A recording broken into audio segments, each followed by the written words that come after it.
On peut produire, nous on s'est donné comme 15 degrés le maximum, voilà, et puis on peut produire jusqu'à -1, -2, parce qu'après quand on descend trop bas, la machine n'est pas trop prévue pour les très basses températures. C'est un petit peu comme un congélateur dont on aurait laissé la porte entrouverte. On a des compresseurs de froid qui compressent le froid, qui envoient du froid ici dans ces cuves, comme sur les parois d'un congélateur.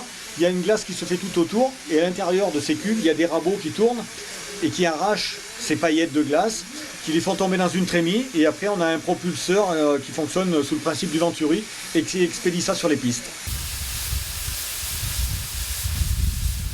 L'eau, on la pompe ou dans le lac, ou on la prend sur un réseau de sources qui, s'il ne va pas à cet endroit-là, retombe dans le lac. Donc d'une certaine manière, c'est de l'eau qu'on prend sur le milieu ambiant, qu'on met sur les pistes et qui repart tout doucement, c'est-à-dire avec la fonte, dans le réseau et dans le lac derrière.